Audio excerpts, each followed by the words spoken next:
Well, good evening, everyone, and welcome to tonight's panel discussion. My name is Joanna Sierks-Smith, and I'm the Associate Director for State Outreach here at Carolina Public Humanities.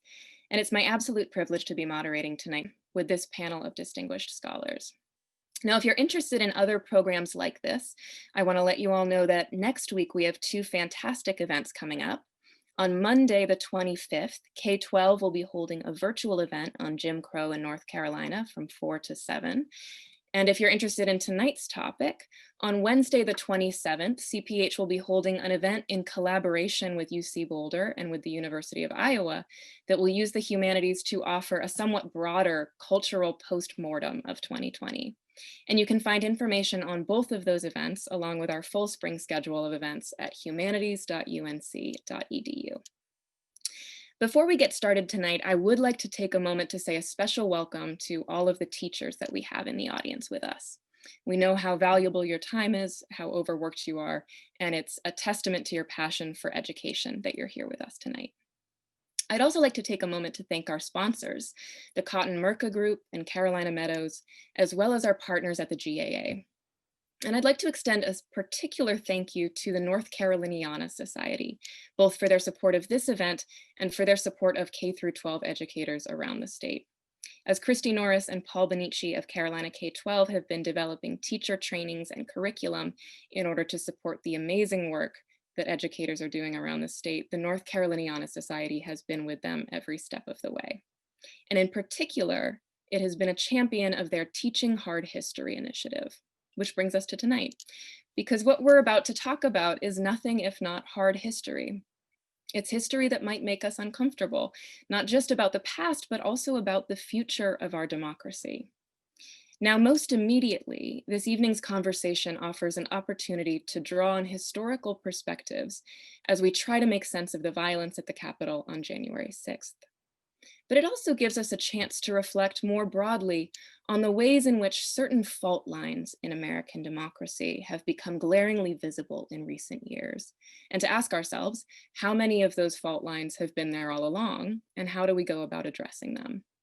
Some of these may be about racist violence and the legacy of white supremacy.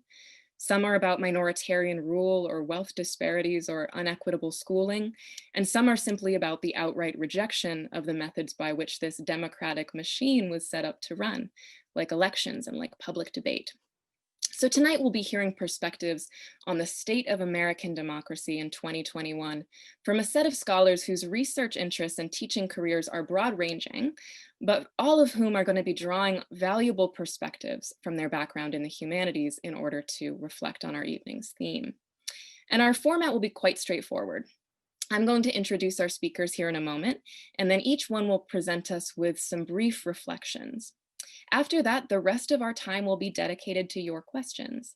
And we've gotten a lot of thought-provoking questions already from pre-registration, but I also want to encourage you to feel free to submit questions during our speakers' presentations through the button at the bottom of your screen.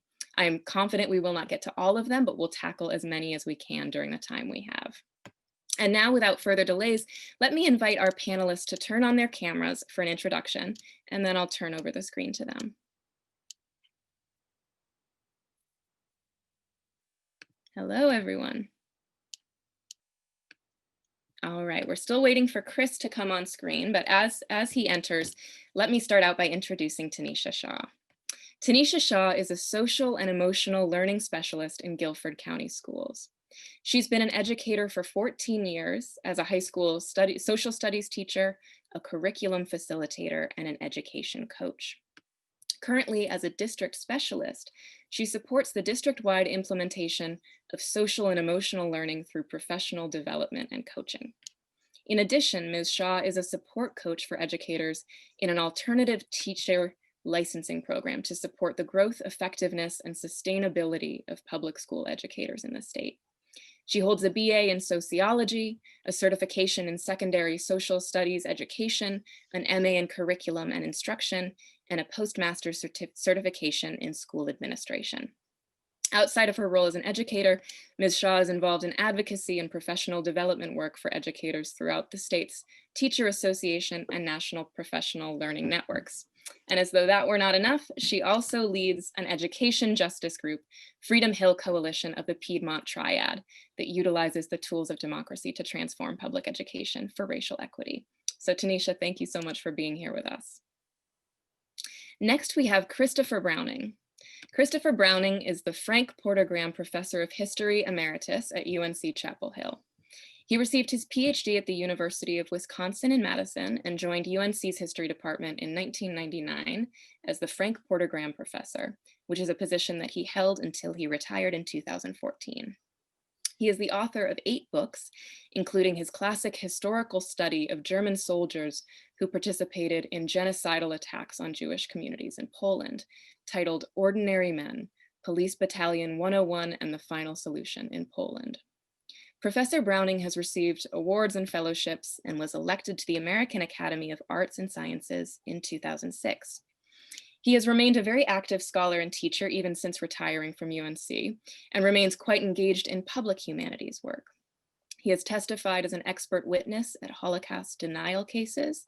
He writes about current events in the New York Review of Books, drawing on his knowledge of the European history of the 1930s and 40s to help explain to public audiences how knowledge of that era can help us understand present-day conflicts and the challenges of authoritarianism. So Chris, thank you so much for being here with us tonight. Thank you. Next, I'll introduce William Sturkey. William Sturkey is an associate professor in UNC's history department. He first came to UNC as a postdoc fellow in the history department and later joined the permanent faculty in 2015. And he received both his BA and his PhD at The Ohio State University. Professor Sturkey's research and teaching focus on modern America, African American, and Southern history, with research interests in the history of race in the American South, working class African American communities, and the civil rights movement. His prize-winning book, Hattiesburg, An American City in Black and White, was published in 2019 by Harvard University Press, and I believe it's just become available in a paperback version as well. And this book focuses on late 19th and early 20th century Mississippi, examining the racism and Jim Crow policies that shaped political and economic life during that era. Professor Sturkey was recently honored as a recipient of UNC's Hettleman Award for Distinguished Scholarly Achievement by an assistant or associate professor. And he is also truly a public humanist, writing for newspapers and bringing his historical expertise to numerous talks for public audiences. William, thank you so much for being here.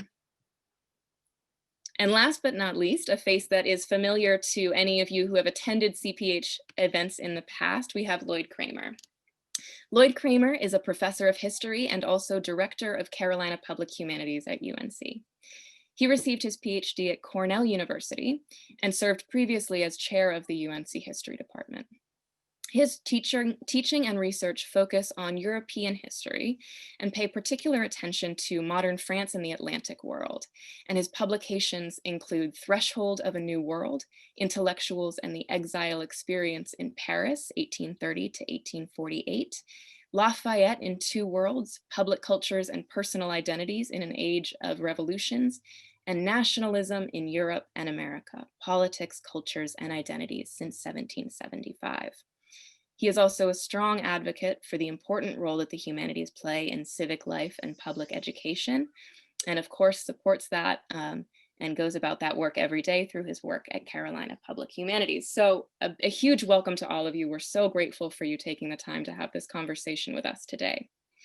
All right, so now we'll be shifting into some of your reflections.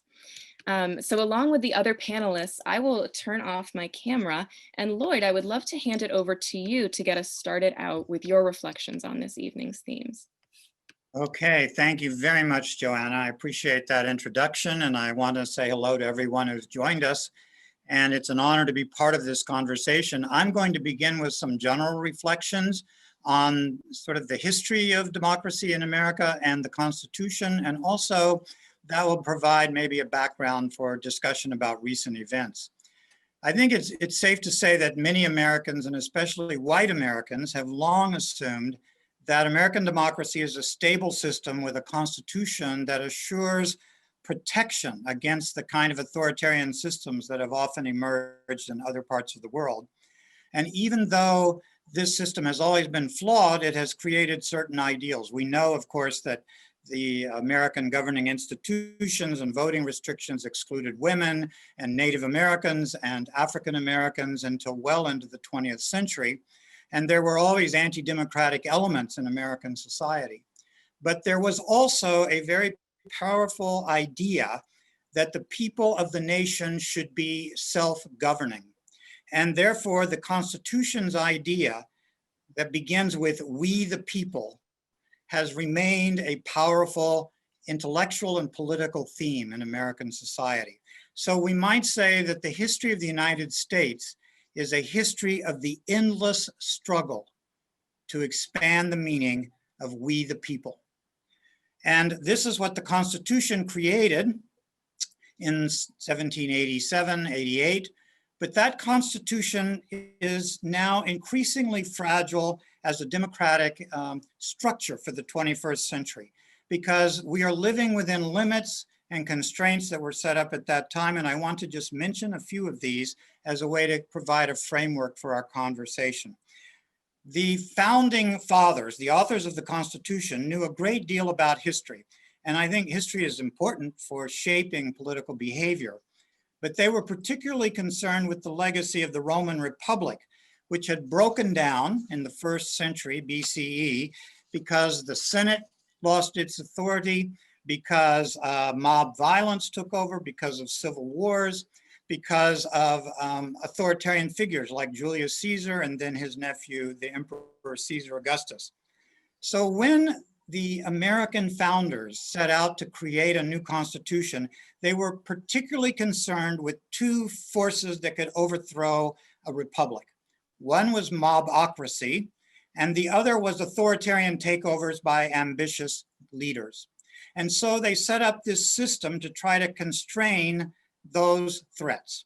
And as we all learned in our high school history classes, the division of power, the branches of government, were designed to prevent these problems. So to prevent the mobocracy, they created this electoral college, which would provide a barrier against uninformed mass movements, because wise men would meet in each state, and then they would put forward candidates for president, and the Congress would resolve the issue if there was not agreement among the different states. But this electoral college remains with us in a very different culture. And in my view, it has become a threat to democracy. It is a long-term example of the fragility of the democratic system. This is the only election in which you can actually receive fewer votes and win. No other election, from student council to governor to chair of the UNC faculty, allows you to win by receiving fewer votes. You can't even win a UNC Duke basketball game by getting fewer points. And yet we know that this is a structural challenge to democracy in America. We know that the last two Republican presidents, George Bush and Donald Trump, were both elected by electoral college majorities in 2000 and 2016, but not by a popular vote majority. And I think that if presidents increasingly win election without winning the majority of the vote, our democracy will explode. It's a time bomb waiting to go off. The other fear of the founders was this problem of authoritarian leaders. They feared a Julius Caesar, or what would soon emerge in a Napoleon Bonaparte, who seizes power and dismisses other rivals to power. And so they created the impeachment system. And this is also an issue that has become increasingly problematic because it seems impossible for impeachment actually to achieve its goal. That is, the founders did not anticipate partisan parties, and these parties, the members of these parties, will not vote against their own president if it comes to impeachment. So these are two of the issues that we are left with today. The other plan that the founders developed to avoid mobocracy was the bicameral legislative system in which every state would have 2 senators. And no matter how large or how small, and this is baked into the Constitution in Article 5, this can never be changed. unless a state actually were to agree to reduce its representation, but that's not going to happen. No constitutional amendment can change it. Also, it built in the system, the original 3/5 compromise, which excluded, of course, African Americans and enslaved people from voting, but counted them in the census, which gave an extreme influence, an exceptional influence to the slave-owning states. To give you an idea of what this meant, in 1800, John Adams would have defeated Thomas Jefferson in the Electoral College if there had not been the 3/5 compromise rule. The final point I want to make is the founders made it very difficult to change the Constitution because it requires a 3/4 vote in the Congress and then 3/4 of the state to pass an amendment. And so there seems to be no way to change the Electoral College system, and there is certainly no way to change the Senate system. So why can this be creating a danger to democracy? More than half of the population of the United States now lives in 9 states, which means that 82% of the US Senate is controlled by less than half of the population. And demographers project that by around 2040, the 16 largest states will account for 70% of the population. In other words, about 30% of the population will control 68% of the Senate seats. And the Senate controls the judicial appointments, and this is going to become a structural contradiction that cannot be solved within the current system. Already we can see the problem in that the Senate is evenly divided now, 50-50. But these Democratic senators represent about 40 million more people than the 50 Republican senators. And this is the danger that the French feared in 1791 when they created a unicameral system, a national assembly, because they feared that an upper house would always be controlled by a small group, an elite, that would restrain democracy. And we've seen how this has played out in American history. When the southern states, which had had an advantage in the Electoral College, realized in 1860 they could no longer prevail, that population patterns were making them a permanent minority party, they chose to secede. And this is another way of saying they refused to accept the outcome of the 1860 election, and the system collapsed in a civil war. We have people today who refuse to accept the outcome of the election, and the danger is similar. But we're not facing the same kind of regional political secessionism, but we are facing an increasingly fragile structural system. This system, I think, is going to face enormous stress over the coming century if the presidential candidates who win the popular vote regularly lose the elections. Even in this most recent election, Donald Trump lost by more than 7 million votes in the popular vote, but a shift of about 45,000 votes in 3 states, Arizona, Georgia, and Wisconsin, would have flipped the election, and Trump would have won despite losing by 7 million votes. Secondly, the impeachment process seems to have become unworkable in an era of partisan divides. Third, the Senate is going to become increasingly unrepresentative of the national population, but it cannot be changed. Some conservatives even want to go back to the period before the 17th Amendment and restore state legislative elections of the Senate. And finally, it is extremely difficult to change the Constitution, so these structures are unlikely to be altered. So the fragility of our democracy will remain a huge challenge, especially when groups are opposing outcomes of elections, but claiming to do so in defense of the Constitution. And this is all exacerbated by the internet.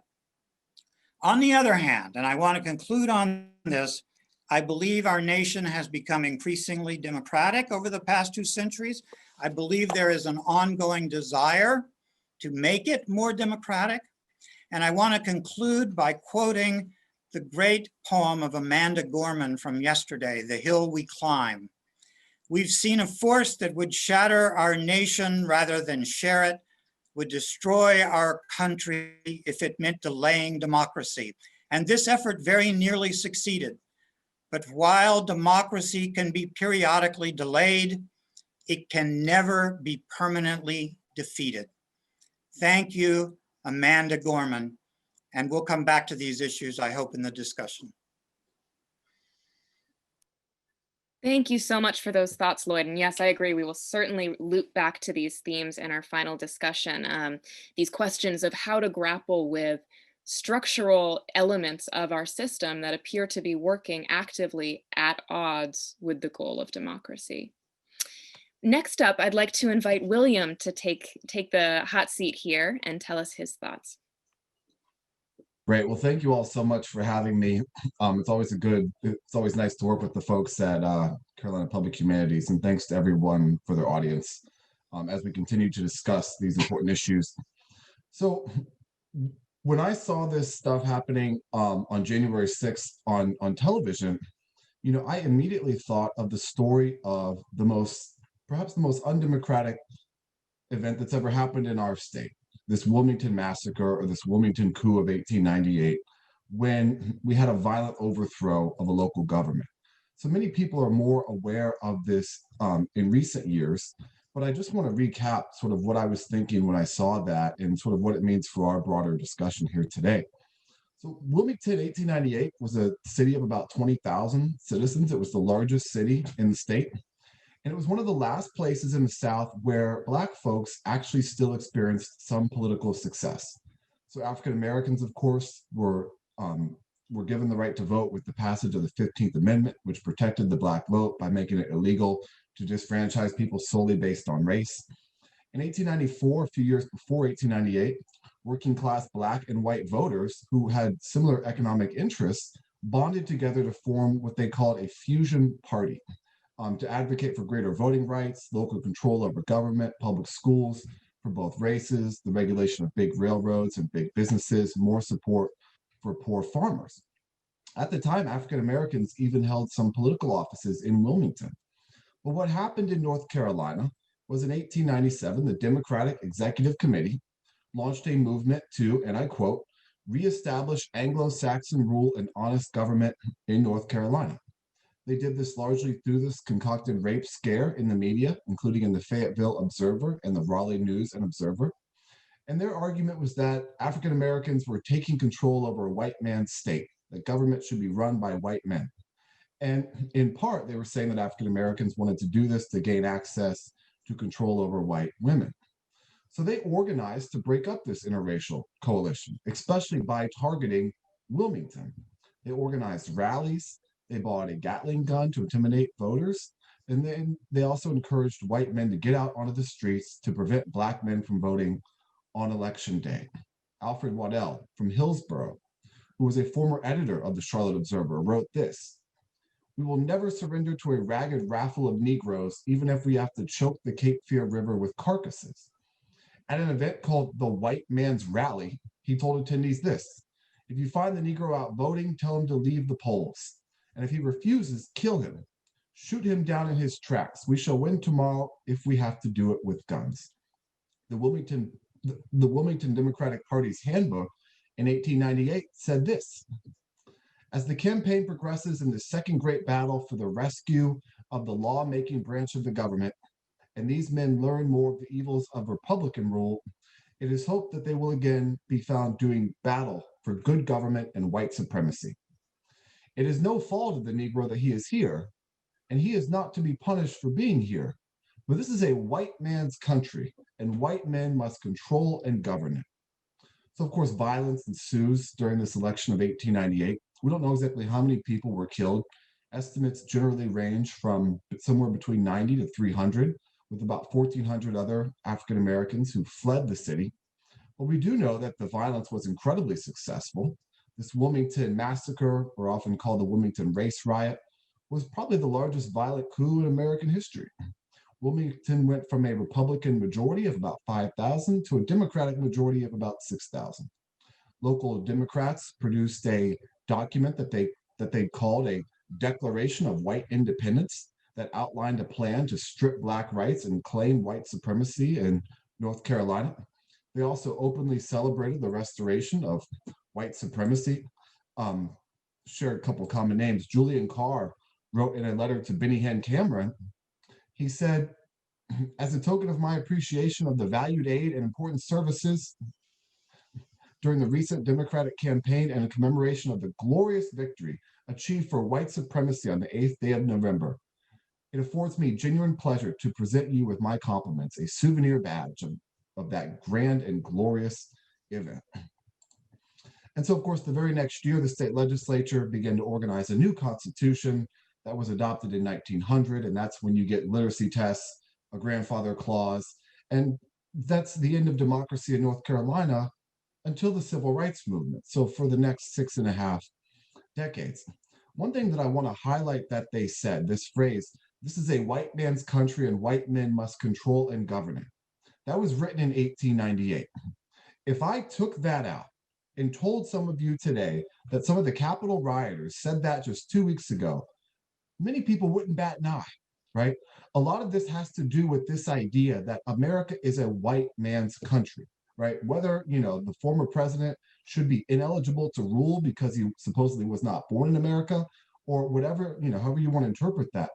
A lot of the rebels and terrorists who are currently active don't think of themselves as rebels and terrorists. They don't think that they can be terrorists against the state because they believe white people are the state. Votes be damned. And why do they think that? They think that because that is what they're taught, right? That those who sometimes work to undermine democracy and protect white control of the government are American heroes and patriots. In this state, we only need to look at how we've remembered some of the actors involved with Wilmington itself. They are commemorated as heroes. We live in a place that commemorates these individuals, right? Now, of course, today they're often excused for their actions as being men of their times, but they're still celebrated far and wide. So what happens in North Carolina when you overthrow democracy? You get a town named for you. You get statues put up of you. We name a football stadium for you. We name buildings for you. We honor you. And it's only very recently that we've actually begun changing who we honor. In the last 2.5 years at UNC-Chapel Hill, 4 buildings have been renamed that were initially named for people who were involved in the Wilmington Massacre. And a lot of people think that, it's just a coincidence, or it's an accident that some of the buildings were named for people involved in this Wilmington Massacre, that maybe they gave money for the building and that's why the buildings were named for them. Josephus Daniels Student Stores. Josephus Daniels, of course, was the editor of the Raleigh News and Observer at this time. Josephus Daniels Student Stores was named for him in 1968. He'd been dead for 20 years, right? We celebrate anti-democratic activists. And so the modern rioters have every reason to believe that they'll be considered heroes, because that's exactly how we treat people who did this before. Of course, what other choice do these modern rioters have? They too are men of their times. So I think what part of what threatens democracy in this country today is not only contemporary racism, sure, but also this inability to deal with our past. We can't say that we value democracy at the very same time that we continue to honor those who literally overthrew democracy, let alone us actually reckoning with broader portions of our past. So I'm going to go ahead and stop there. I too look forward to our discussion. Thank you. Thank you so much, William, for your reflections on that truly astonishing history, and for showing us the connections that it still holds today in intense ways. Some of the questions that came in ahead of time about the events on January 6th were asking, what's at stake in how we choose to talk about this now? What's at stake in how we choose to remember this moment? And even just in hearing, the difference between, is this a massacre? Is this an insurrection? You're showing us just how much is at stake in how we handle these memories. So thank you for that. All right, next I would like to invite Chris up. Chris is going to take us across the Atlantic, I believe, to think about how this dynamic has played out in a European context. Yes, thank you very much. Certainly after the somewhat more heartening events of yesterday, I think one could say that American democracy has been wounded but not broken. And I think that's correct, but I think we also have to take a longer view, particularly towards both the past and the future. And certainly one event that is often invoked in a sense to try to understand what's happening in the US now is, of course, comparisons between America and events in Germany in the 20s and 30s. And one very sort of straightforward comparison that seems to almost leap off the page is the first 4 years of the Weimar Republic from 1919 to 1923. When German democracy was constantly under the assault of the big lie. The big lie was that Germany was stabbed in the back at the end of World War I. It had not lost on the battlefield, but Jews and Marxists had betrayed it from behind. These same criminals had then set up the Weimar democracy, signed the Versailles Treaty, and therefore Weimar democracy was a totally illegitimate government based upon, created by traitors. And deserved to be overthrown, not deserved any kind of loyalty. And this culminated after 4 years of incessant attack based on the big lie, of course, in Hitler's attempt to violently take power first in Munich to seize the Munich City Hall and the so-called Beer Hall Putsch, with the hope that that would then cause the dominoes to fall and lead to a march on Berlin and the end of the Weimar democracy. We do know, of course, that the attempted seizure in Munich did not succeed, that Hitler was tried and put in jail, and that for the next 5 years, there was in fact a political and economic recovery in Germany when it seemed that democracy could get a stronger foundation, could get its bearings, and would become embedded, I'd say, in German tradition. But it turned out to be a fair weather ship with the next crisis. German democracy proved unable, in fact, to cope between 29 and 33. Faith in democracy in the face of massive political gridlock, totally incapable of dealing with the problems Germany faced, led to basically a flight from any faith in democracy. By the summer of 1932, over 50% of Germans are voting either for Hitler's Nazi Party or Stalin's German Communist Party. For two totalitarian dictators, you can't make a democracy work when the majority of the population does not believe in, does not have faith in democracy any longer, and is seeking a solution in one strong man, one dictator, or another. And Hitler, 10 years after the failed Beer Hall Putsch, is Chancellor of Germany, and then very quickly, of course, the dictator of Germany. And the lesson here, I think, that's very important is that the second time Hitler succeeds because he is no longer pursuing power through seizing power in a violent uprising. He is not storming City Hall in Munich. He is not storming the Capitol Hill in DC, but he is pursuing what he called the legal revolution, to use the loopholes and weaknesses of the Weimar Constitution to undermine and overthrow that Constitution. And certainly Lloyd has talked to us already about the institutional or systemic problems in our American Constitution. That basically the Electoral College is one in which since 1992, the Democrats have won a popular majority in all but one election, and yet Republicans have won the presidency 3 times.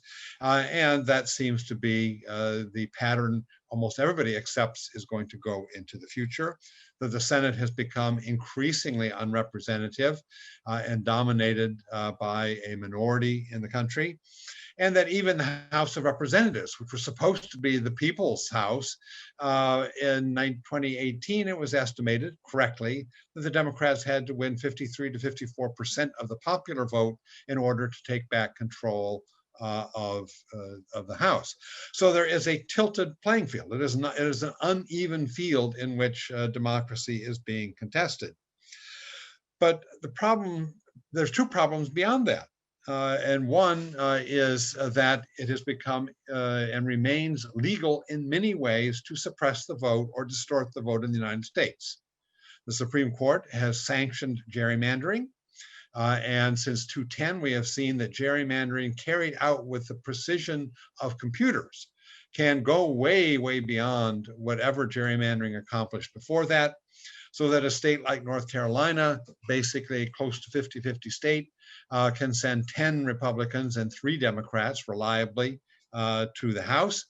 And the people drawing up that plan complained the only reason they didn't make it 11-2 rather than 10-3 was that no computer model could manage to find a way to slice the pie to give them 11 out of 13 representatives in a basically 50-50 state. And of course, on top of that, as long as it is not done for overt race reasons, all sorts of voting laws have been declared legal in terms of purging voting rolls, voter IDs, and other things of that nature. And on top of that, I think what we have seen now, which is a harbinger of the future, is the lessons people will draw from the past election. This was an election that was not close, a 7 million margin by popular vote, a 5-state margin in the Electoral College, and yet it was highly contested. 2/3 of the Republican delegation to the House refused to vote to sanction the outcome of that election on January 6th, and joined by 10 Republican senators. And this is to say was not even close. Imagine what will happen if we have an election in which a decision hangs upon 1 or 2 states and hundreds or thousands of votes, and not 7 million. And people have learned from this vote that ahead of time, you have to make sure that the state secretaries and the officials in charge of the election are loyal party hacks that will put party victory ahead of implementing electoral law. Imagine if Brad Raffensperger had been Katherine Harris from Florida in 2000, where she clearly delayed and prevented the implementation of Florida electoral law, ran out the clock, and resulted in a Supreme Court sanctioning a Republican victory without ever having a real recount according to the specifications of Florida electoral law. Would either side accept an election now under those terms if that happened today? And the answer is, I think, absolutely not. So we can foresee that the next close election, there will be much fiddling to have politicized election officials planted in charge wherever people can, and an unwillingness and unreadiness to accept the verdict if it is close as it was in Florida in 2000. And then we're back to 1860, when, as Lloyd said, those who didn't win refused to accept the electoral outcome. So I think while we can say that democracy has been wounded but not broken, if one looks forward, we have vast difficulties that we still face. I think we have a 4-year respite, just as Weimar did between 24 and 29. But I think that the road ahead is still fraught with peril. And one could add to that, of course, the dilemma we now face with the ability to kind of, in a sense, pollute the information pool that we all are supposed to be drinking from. For democracy, long it was held, what you needed was a free marketplace of ideas, and truth would prevail in an open contest. What you had to be against was censorship. Censorship that prevented the open competition of ideas so that the truth would out. And that meant that after dictators came to power, they imposed censorship, so that there was only one version of truth out there, and dictators created their alternate realities, and no one had a different open access to competing views. What we've seen now is that censorship is very old-fashioned, that now you can simply flood all sorts of misinformation and false information, that you destroy the very notion that there are facts and evidence and truth as a way of deciding issues, that you create different bubbles and people choose to live in their particular bubble, and it remains impervious almost to fact. Here in a clear-cut election, 3/4 of people who identified as voting Republican up until last poll that I saw continued to say the election had been stolen. The election was not a fair election, and that the count that did not really go for Biden, that it should not have been recognized. This was, you could flood enough disinformation out there that they could remain clinging to this, impervious to facts, logic, evidence, or whatever. So we're in a strange period now that we not only have the American democracy structurally, I think, challenged, but we're challenged by a world in which we really have a whole problem. How do you carry out rational debate and the free competition of ideas when you have such a polluted information pool, and the whole notion of evidence and facts seems to have been totally eroded. So I guess I would say I'm greatly relieved at the moment, but I fear greatly for the future. Thank you so much for that, Chris. You bring up so many important points that we're going to need to return to in Q&A. And in particular, this interesting question of what does a legal overthrow of a democratic system look like? What tools are within the system, as Lloyd kind of gestured to as well, within the system that are actually working to undermine democracy itself? Thank you. All right, and then we are going to turn it over to our final panelist here before we begin our Q&A. Tinisha, we'd love to hear your experiences and perspective as an educator. So thank you all for allowing me to come in and speak for educators. And I guess as I'm listening to everyone else, and at the end of Chris's conversation about how do we do this? How do we get people to believe in democracy? And my first thing that ran through my mind is like Mighty Mouse, teachers, here we come to save the day. The problem with that is that we know that we're underfunded and we're often not supported, especially when we think about democracy. But let me just step back a moment and kind of give like a context of what I have been working with teachers and the conversations I've been having in my professional learning networks around, you know, what happened on January the 6th and what has been happening for the last 4 years or so. Around education and our role as educators in this fight for democracy and representation. And so it goes back to this question: what is the purpose of schools? What do we want our students to become, and after they leave, right? And what kind of citizens do we want our students to become? For me, the first question kind of encapsulates all of that is, what is the purpose of schools? And so when we think about the history of our nation and we think about the founding fathers, what we know is that they didn't understand that education was a very important piece of maintaining a democracy.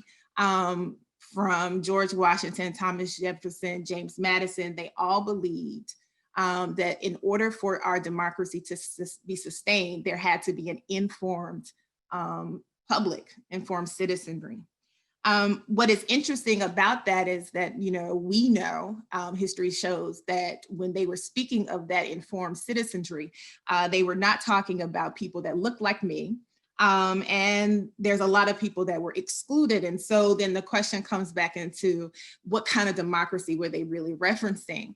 And so we know that, you know, we have a republic, as that was what it was called. And there's different forms of republics. And so the republic and this idea of democracy, you know, was founded on this idea of white male privilege, right? White men that had land, able to, were considered to be the best people to choose the government. And so this is what was developed. This becomes codified. It becomes a part of culture. It becomes a part of education. And what happens is that the people that were marginalized, right? The women, African-Americans, indigenous people, living in this country recognize these ideals, and those ideals of democracy and freedom that comes from the Declaration of Independence becomes a part of them, right? And they want their piece in this. And so they push those that are marginalized, they push for that real true democracy. But the problem happens is that our schools didn't push and move as much. And so what kind of democracy are we teaching? What are schools doing? Are we still perpetuating this idea that it should be white men, white privileged men, that speaks for the nation? And so what is our role as educators in this?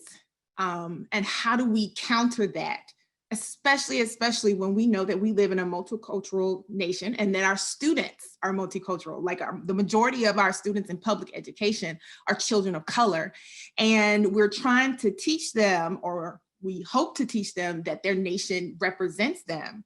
But if we're still continuing in that same system, that practice of white supremacy, where if you show them the image of the Congress, let's just use the Senate, let's just use the Republican Party, they do not see themselves. And if we think about this continuation, yes, there's been little changes here with President Obama and now with Kamala Harris. But the overall general impression is that this is what we have, and this is what we continue to perpetuate. And so as educators, like I said, here we come to save the day. We have to change the narrative. And I say that knowing all of the boundaries and restrictions that we have set up against us when we think about how curriculum is written, when we think about how our textbooks are written, when we think about the challenges that we get, the debates on even the terminology of a democratic society. I mean, there was debates in Michigan State of whether in their standards they should have a democratic republic or a democratic government. And so there's all these debates around that. And in my mind, I'm like, why is that a debate? But teachers, we have to deal with it because we're dealing with the public and we deal with all children who come from different backgrounds. So I say that in to give like a little bit of a solution as much as I can. And one of the things I would offer is that there is work that we can do, but we have to do it in community. And there's a way that we have to change things. One of the things that I offer for us as educators is that we need to collectively organize ourselves. There, especially in the state of North Carolina, there are a lot of people making decisions about the curriculum, and they're not making decisions that favor democracy. A lot of our curriculum, just take a little step back, if we think about how we teach our students, we teach them to think of their individual self. It's very competitive, neoliberal, very focused on the individual and not for the community. Community is very important when we think about democracy. And so when you have other people that believe that an economic class should be put into law rather than to give students a full year of US history, now we need to teach them about economics, which really separates that whole practice of teaching about democracy. Then us, we need to bring our voices together and collectively organize to say no, because we are important to democracy. And as you can see, our democracy is under threat. And so if we don't make that stance, and if we don't take that initiative, then others are going to continue to perpetuate that system that I just mentioned of where there's white male privilege that are leading the nation. That's not going to work in a multicultural society, and that's not what we want our students to see. The second thing I would say is that we need to model democracy in our schools. We need to model democracy in our classrooms and how we present ourselves. And so the work that I do around social and emotional learning for students as well as adults is advocating for schools to recognize the agency, the identity, and the sense of belonging that everyone needs when they come into the building. So are those things present? Are students' voices present? Are teachers' voices present? Are their families' voices present? These things need to come a part of how we do things in our school. Two more things and then I'll wrap it up. But the other thing is about building community.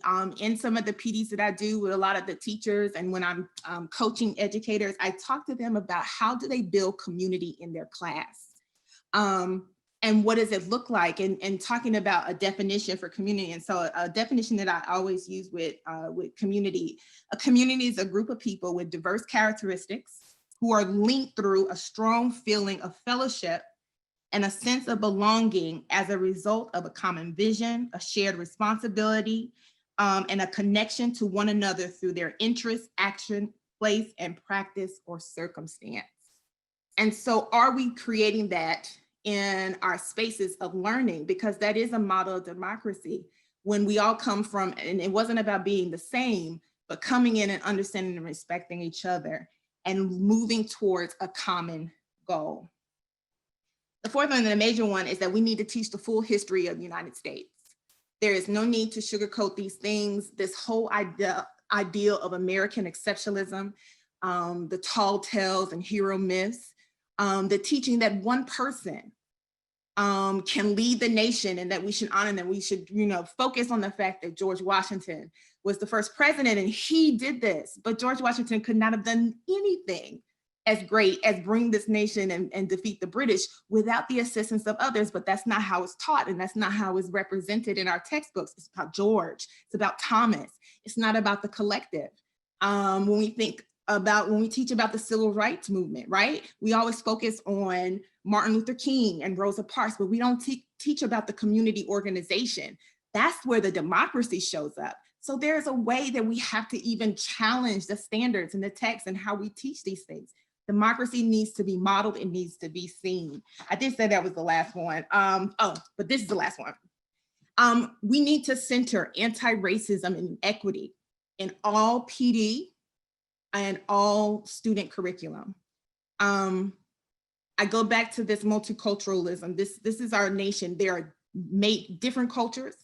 And if one culture, one identity is exalted over the other, that is not democracy. That leads to what the founding fathers were so afraid of, that would end it. It leads to factionalism, right? It leads to anti-democratic practices. And so educators, I know that we have a lot that comes against us, but we have to organize. We have to build community. We have to teach the full history. We have to center anti-racism. And we have to do these things now because it is very clear that our democracy is fragile. And the work is not easy. Democracy is not easy, but it's necessary if we want to make sure that all voices are respected. And so that's what I wanted to say about, teaching at this time, how important it is and why we are necessary. We have to work together to get it done. So I'll stop there. Thank you so much, Tinisha. Those were wonderful reflections, and it's such an impassioned call for building community in schools and among educators, even in the face of these overwhelming challenges of structural racism, of poor funding, of government mandates about curriculum standards. We certainly need to talk more about some of these themes, which I think, just based on the questions we've gotten so far, are hugely on the minds of our participants tonight. So thank you.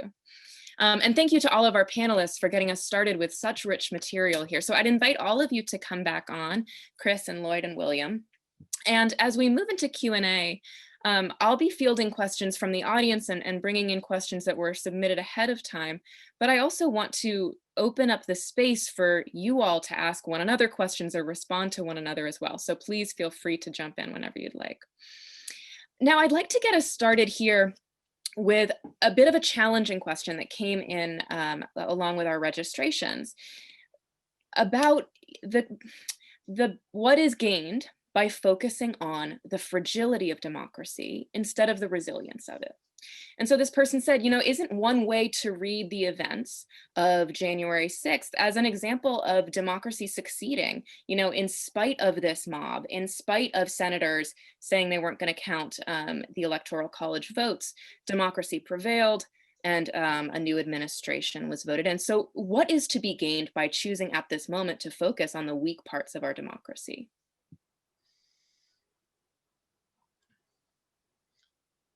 I can go, or that'd be great. Dr. Brown, okay. I guess speaking as, someone who works with students who come with all these different perspectives, and how do you answer those questions in particular?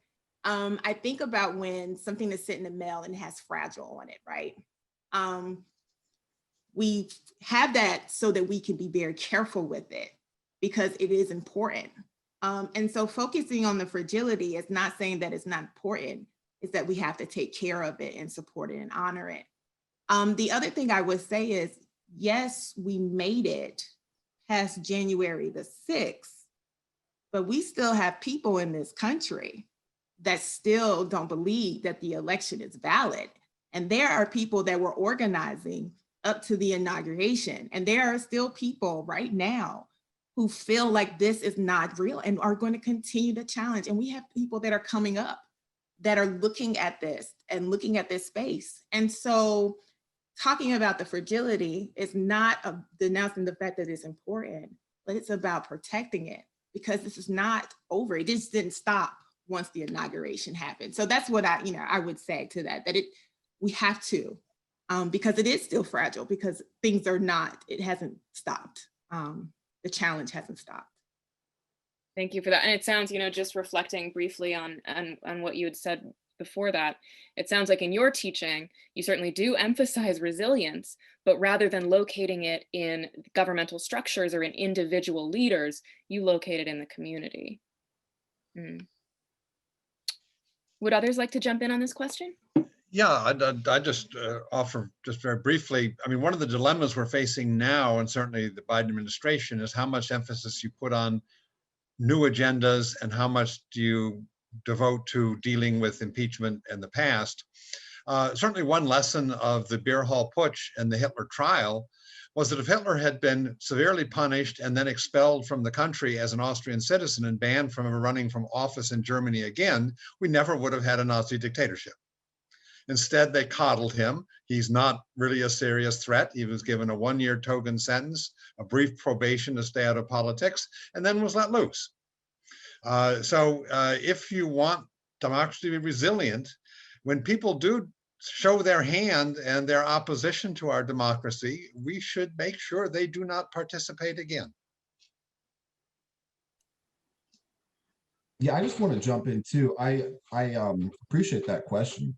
And yeah, I mean, it looks like, for now, at least democracy was saved. But I think one of the things about fragility is to recognize a canary in the coal mine, if you will.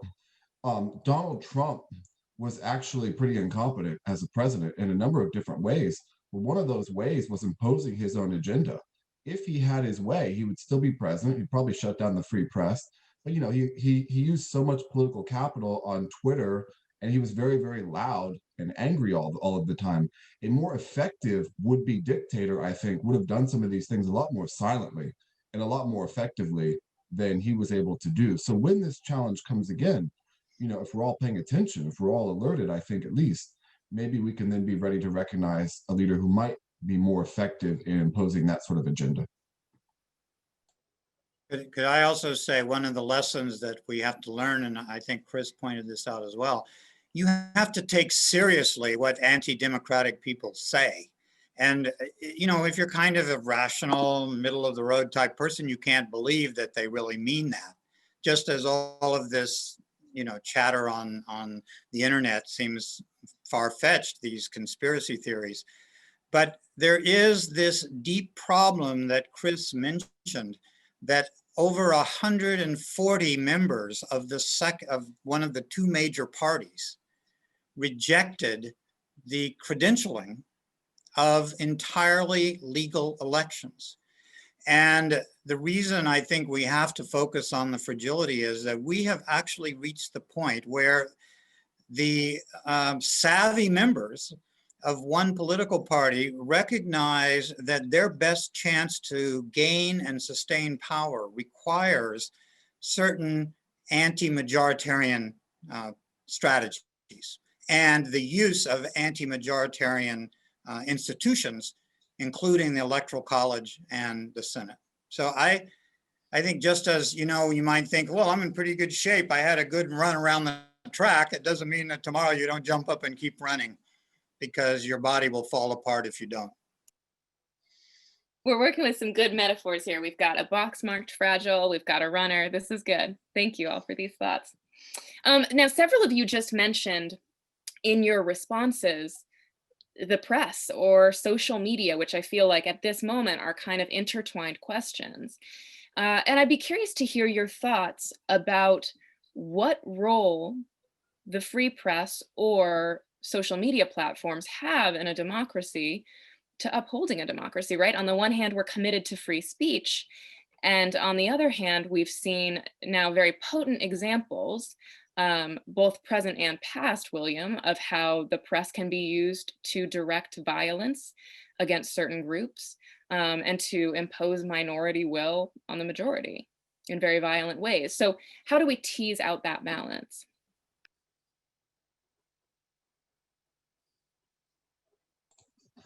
Well, I can go ahead and start. I think that the free press essentially saved our democracy, and it was very impressive over the last 4 years.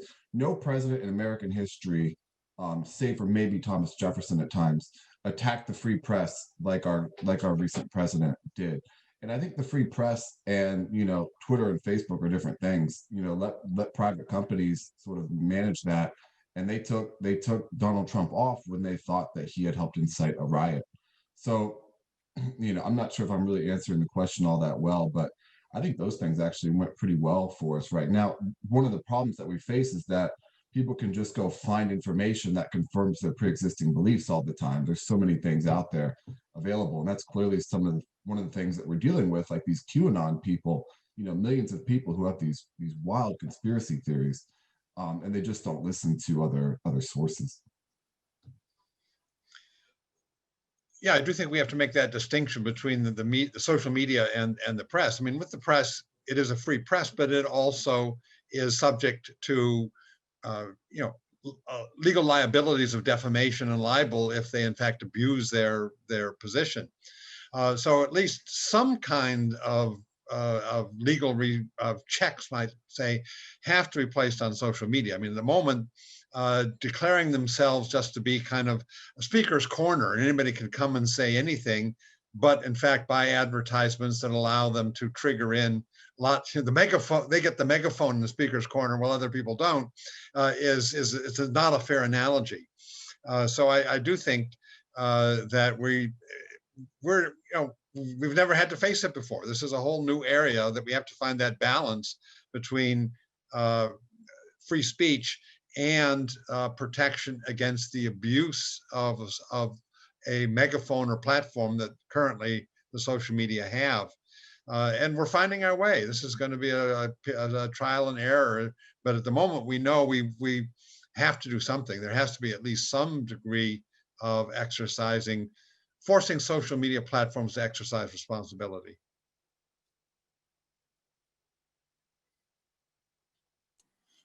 Tinisha, were you going to come in on that? I was, but I think Dr. Browning said it all. I think that these are private companies, and media is in their name. And I think that they get around that because there's social media and internet. And then there's that law, I can't think of it now, that protects them, that was passed when the internet was first established, that gives them that protection from being held liable because it's the internet, it's open and free space. However, when you have, I have had students come into my classroom, and that's the scary thing. They come into my classroom and make statements that they read on the internet. And then I have to go through a whole process of teaching them about digital literacy. When that becomes a part of how we have to structure to shift through the information, there needs to be a check. Because we have to create a whole curriculum and a whole process of framework of thinking just to process information on a platform that is not being monitored and it's harmful. That QAnon conspiracy, it is so harmful. It is so insane of how far it has gone and how you don't even know who believes it. It could be someone that you think is quote unquote normal, and they begin to spout out these things. So there needs to be a check on that. That was just what I was going to offer. So I thought Tinisha made an excellent point earlier about community as the way in which people connect to a democratic society.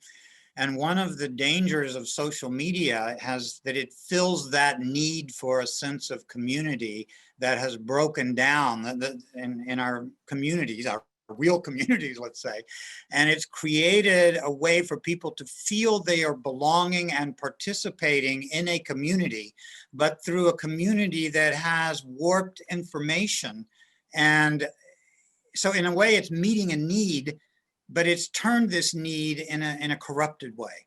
And I think this is something that for the future of democracy, we have to think about very carefully because it is a real threat. It's not censorship so much, it's false information.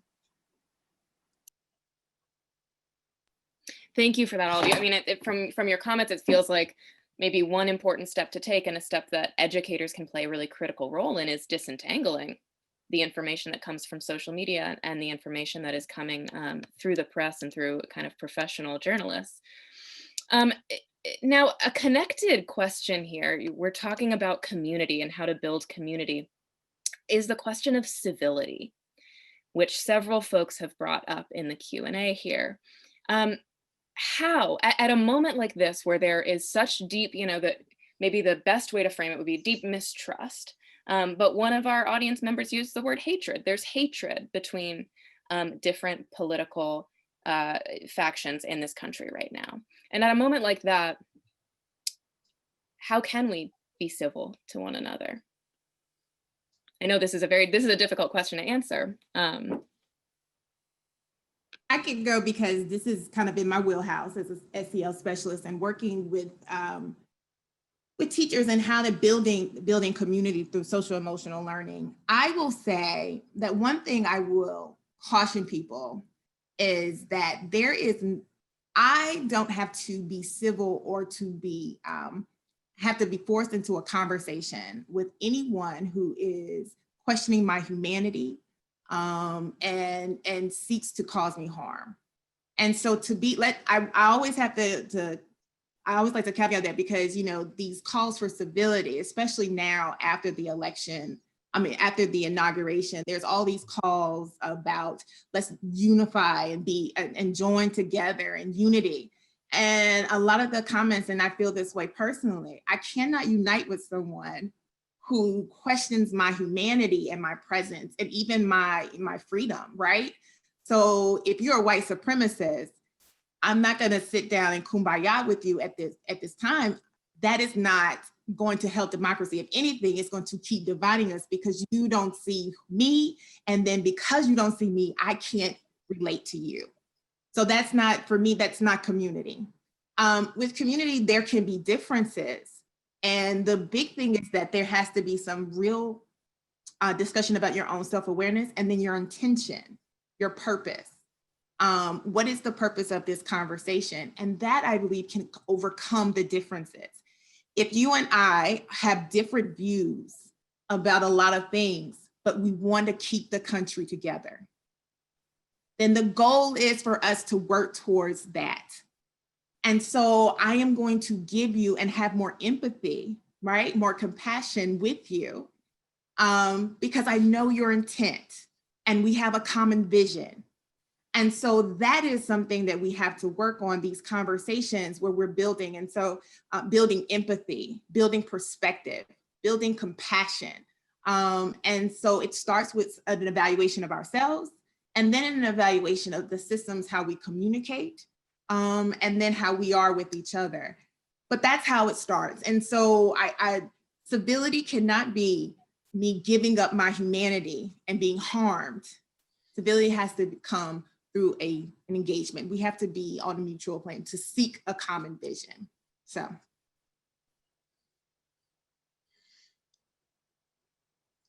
I would just add one perspective. One of the dilemmas I faced was when I was dealing with Holocaust deniers. And how do you deal with neo-Nazis who are saying the Holocaust never happened? And they would challenge and want me to come and debate them. And my answer was, well, I can't have a open debate when we do not have a common set of rules about what evidence is and what establishes truth. And you're living by conspiracy theories and I'm living by historical evidence, because you will shout louder and say more lies and we'll talk past each other and there's no resolution. But in a courtroom where there is a judge and there's rules of evidence, I will come and talk with you. And I won't mock you and I won't call you names. I will debate the evidence, but it has to be in a place where there are ground rules that don't allow you to simply shift the ground every time every time I expose a lie or a falsehood or a misuse of evidence that you've engaged in. So I think we have to be careful what playing field we're on, that we don't get baited into debating and talking on their playing field just for the sake of talking. But I think we do need to talk where you have a framework that somebody is setting the ground rules and somebody is accepting and judging evidence, and evidence actually matters.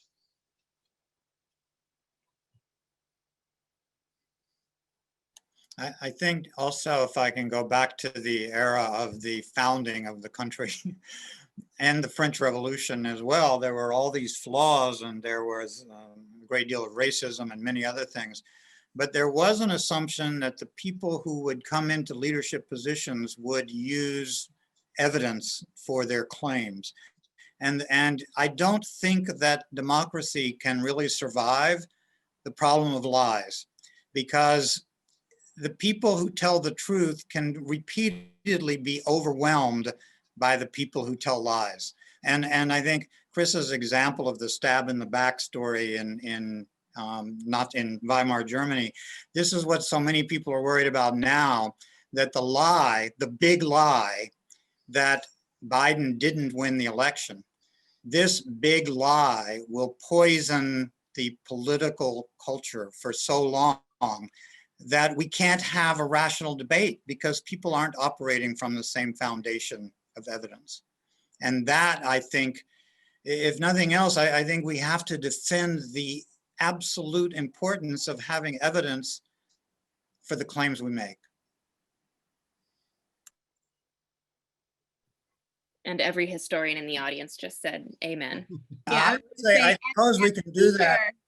As a teacher, yes. And it doesn't even have to be a history class. In literature, in math, in science, everything has to have this evidence. And one of the things, and I'll stop, I'm about to get on the soapbox, but standardized testing and the way that we do schooling is creating just a complete gap of where we cannot have that. When we are focused on 4 choices, right? Without giving students the access and the process of how to think critically and build an argument and defend an argument, right? I think that is what is really the issue. We're not building their brain capacity. We're not building their neocortex. And so they will fall for anything because they haven't learned how to question.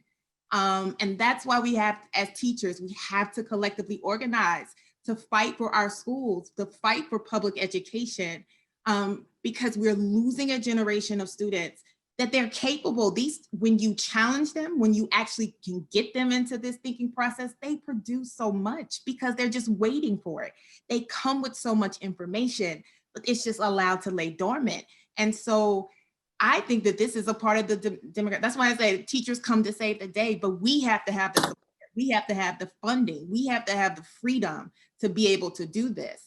And so I question leaders in the state and people in the state who don't allow us to do this. Are you really supporting democracy? I just, Tinisha, you completely just preempted a follow-up question, which is awesome, because folks are asking, is this a broad cultural problem that we all share responsibility for, in as much as we are ready to believe lies, are ready to accept claims made with no evidence? Or is it something that we should blame leaders for stoking, for spreading lies, and people, human nature is just to accept those lies? And you're kind of saying, well, it's neither. I mean, it's the fault of a system that trains its citizens not to think critically, that trains its citizens to be ready to hear that conspiracy theory and believe it.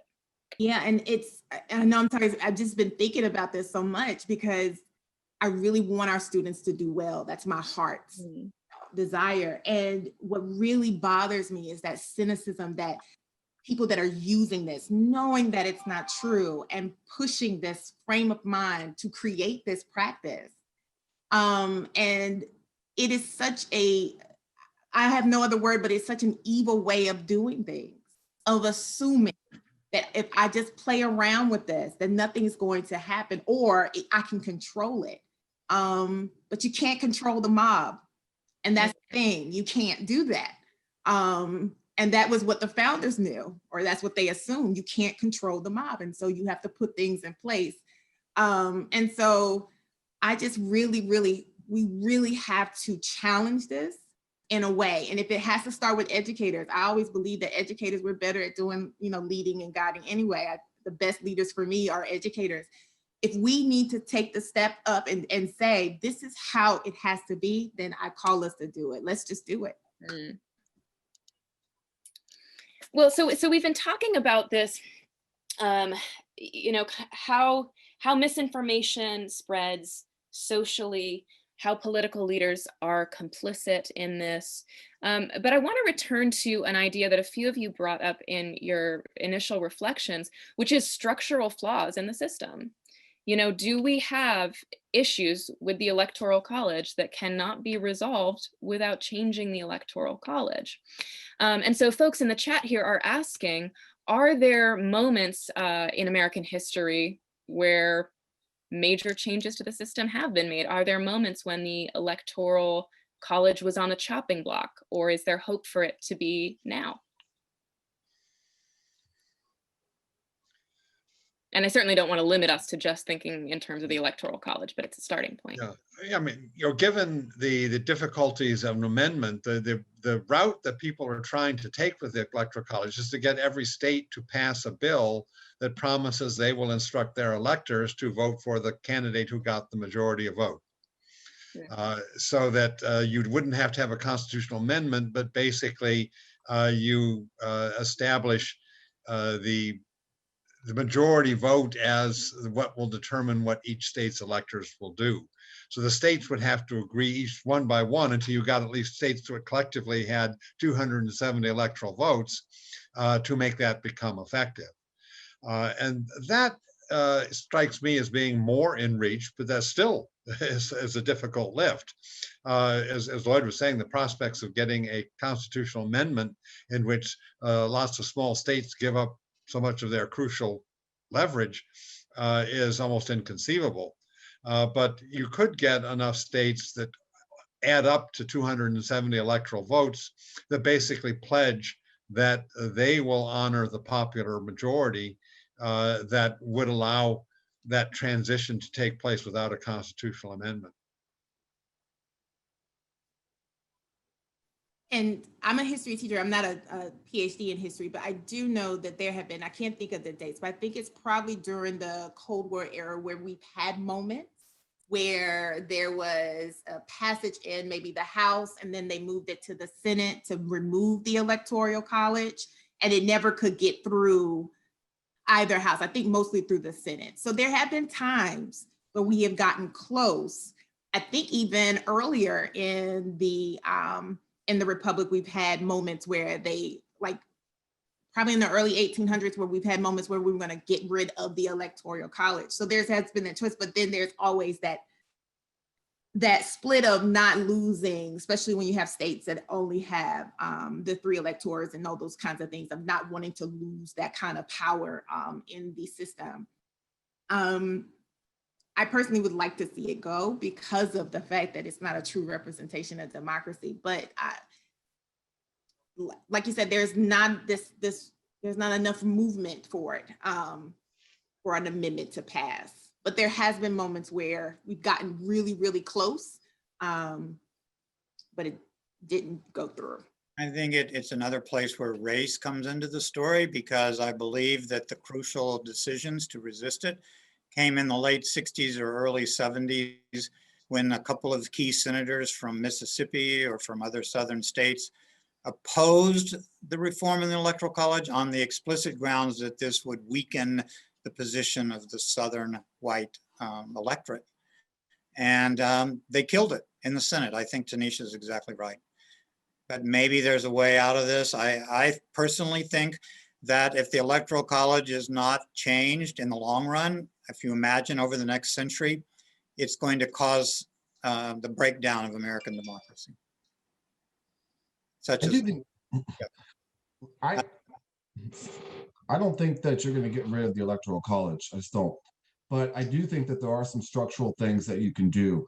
Section 2 of the 14th Amendment, for example, was designed in this case when Southern states they thought might disfranchise Black voters.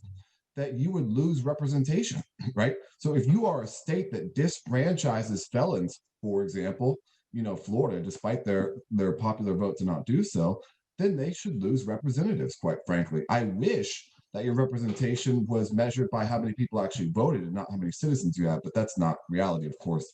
But like some other things that we could do, make election day a federal holiday. That's not going to solve all of our problems. But what you do when you make something a federal holiday is you give it a great deal of weight, right? We don't just celebrate the 4th of July because everybody knows what it is. We celebrate because it's a federal holiday, right? And I think that would help get more people out to register to vote. There are also things that states can do, like in Virginia, now that a different type of government has taken over, automatically registering people at different stages of their lives, whatever that might be, you know, open up same day voter registration, early voting. These sorts of things can be done in certain states that actually do want their citizens to vote. All of these things I think can help offer some structural remedies to this electoral college problem.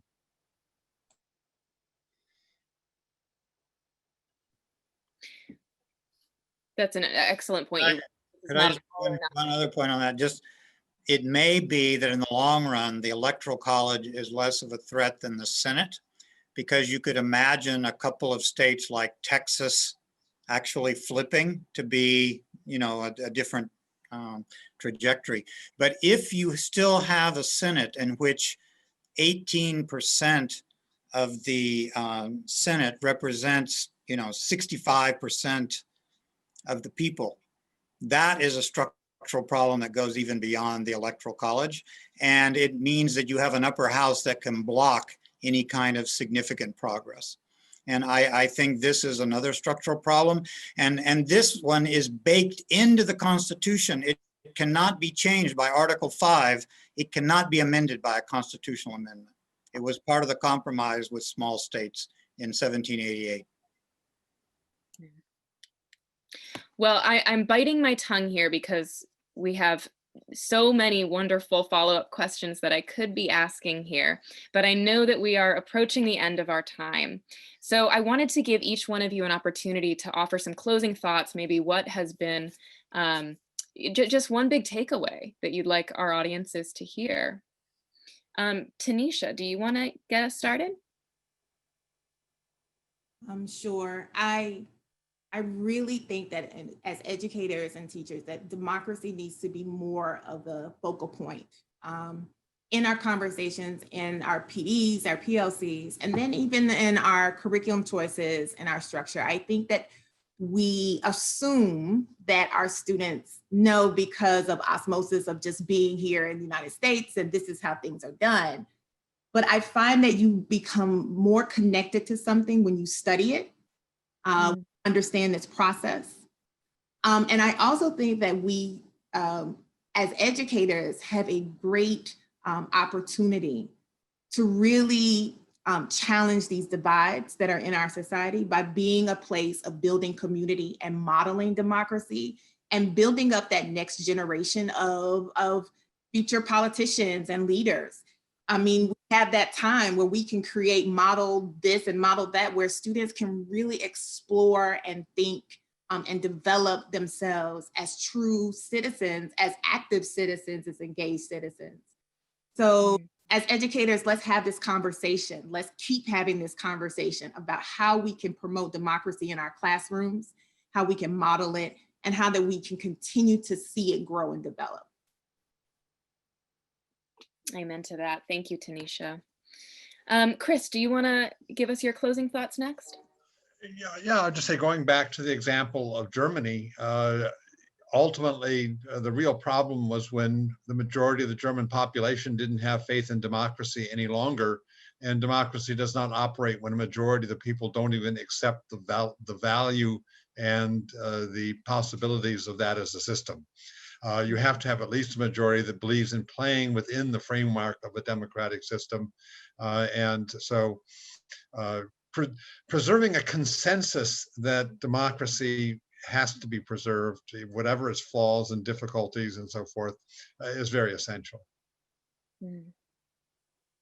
Yeah, thank you for that. That's a very important lesson for us to bear in mind here.